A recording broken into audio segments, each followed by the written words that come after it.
दोस्तों, आज मैं भारत के सुप्रीम कोर्ट के एक बहुत ही महत्वपूर्ण और आधिकारिक फैसले को समझाने जा रहा हूं, जिसने अंततः जीपीए बिक्री के लिए अनुबंध, वसीयत, कब्जा और संपत्ति के मालिकाने से संबंधित कई लंबे समय से चली आ रही भ्रांतियों को समाप्त कर दिया है। Welcome to my YouTube channel legal information law insights. I am advocate Mukund महाजन।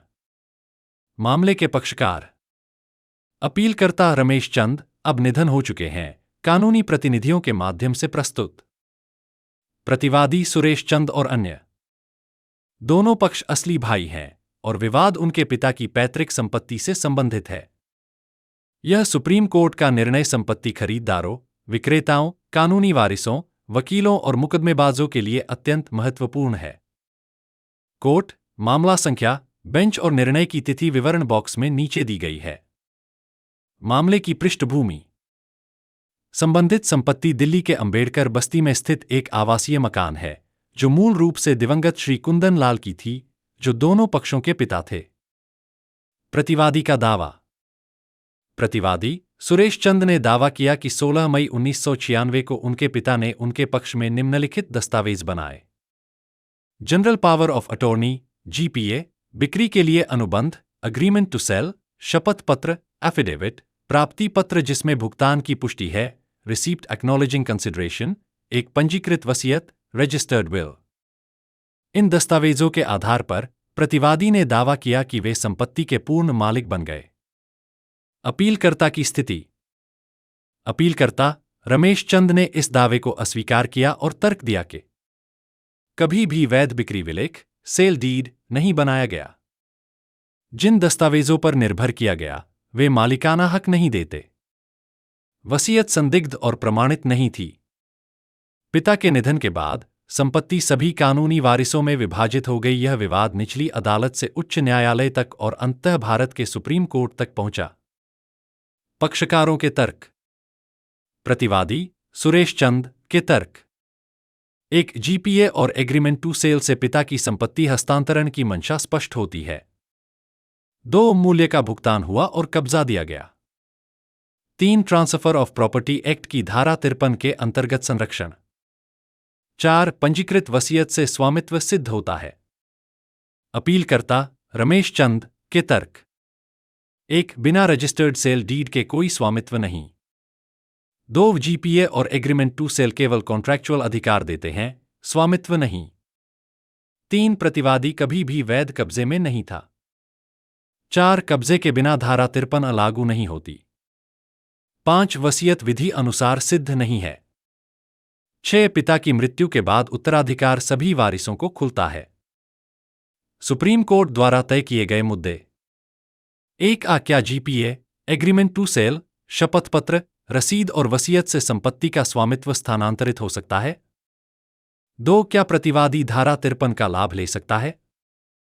3 क्या पंजीकृत वसीयत विधिपूर्वक सिद्ध हुई? 4 क्या सभी कानूनी वारिसों को उत्तराधिकार का अधिकार प्राप्त हुआ? 5 स्वामित्व सिद्ध करने का भार किस पर है? सुप्रीम कोर्ट की टिप्पणियां। 1 जीपीए, एग्रीमेंट टू सेल एवं जीपीए सेल पर सुप्रीम कोर्ट ने स्पष्ट रूप से कहा, अचल संपत्ति का स्वामित्व केवल रजिस्टर्ड सेल डीड से ही स्थानांतरित हो सकता है। जीपीए, एग्रीमेंट टू सेल, शपथ पत्र, रसीद या कब्जा पत्र एक साथ भी स्वामित्व प्रदान नहीं करते। कोर्ट ने जीपीए सेल की प्रथा की कड़ी निंदा की, जिसे स्टाम्प ड्यूटी और रजिस्ट्रेशन शुल्क से बचने के लिए अपनाया जाता था। 2 मुकदमा दायर करने का अधिकार बनाम स्वामित्व का अधिकार। कोर्ट ने महत्वपूर्ण अंतर स्पष्ट किया। एग्रीमेंट टू सेल केवल विशिष्ट पालन, स्पेसिफिक परफॉर्मेंस का अधिकार देता है। यह स्वामित्व का अधिकार नहीं देता। स्वामित्व केवल रजिस्टर्ड सेल डीड से ही उत्पन्न होता है। 3 धारा 53 आंशिक पालन का सिद्धांत। कोर्ट ने कहा कि धारा 53 के लिए आवश्यक है लिखित एवं वैध अनुबंध, वास्तविक कब्जा, निरंतर कब्जा। प्रतिवादी कब्जा सिद्ध नहीं कर सका, इसलिए धारा 53 का लाभ अस्वीकृत कर दिया गया। 4 प्रमाण का भार, burden of proof. Supreme court ने कहा, स्वामित्व सिद्ध करने का भार उसी पर होता है जो स्वामित्व का दावा करता है। केवल दस्तावेज पेश करना पर्याप्त नहीं, उनके कानूनी प्रभाव की भी जांच आवश्यक है। 5. पंजीकृत वसीयत पर कोर्ट ने कहा, केवल पंजीकरण से वसीयत सिद्ध नहीं हो जाती। वसीयत को विधि अनुसार सिद्ध करना आवश्यक है। इस मामले में वसीयत संदिग्ध पाई गई। 6. मौखिक हस्तांतरण का दावा। कोर्ट ने स्पष्ट किया, अचल संपत्ति का मौखिक हस्तांतरण मान्य नहीं है जब तक कानून विशेष अनुमति न दे। मौखिक पारिवारिक समझौते स्पष्ट, सिद्ध और आचरण से समर्थित होने चाहिए। 7. उत्तराधिकार अधिकार। श्री कुंदन लाल की मृत्यु के बाद उत्तराधिकार खुला। संपत्ति सभी कानूनी वारिसों को प्राप्त हुई। कोई एक वारिस अकेले स्वामित्व का दावा नहीं कर सकता। सुप्रीम कोर्ट का अंतिम निर्णय। सुप्रीम कोर्ट ने निर्णय दिया, जीपीए और एग्रीमेंट टू सेल से स्वामित्व नहीं मिलता। धारा 53 लागू नहीं होती। वसीयत सिद्ध नहीं। प्रतिवादी का दावा खारिज। ट्रायल कोर्ट और हाई कोर्ट के निर्णय रद्द कर दिए गए। हालांकि तीसरे पक्ष के खरीदार के अधिकारों की रक्षा की गई, लेकिन केवल अपीलकर्ता के वैध हिस्से तक। जनता के लिए व्यावहारिक चेतावनी। इस निर्णय के माध्यम से सुप्रीम कोर्ट ने स्पष्ट संदेश दिया, जीपीए या एग्रीमेंट टू सेल पर संपत्ति न खरीदे।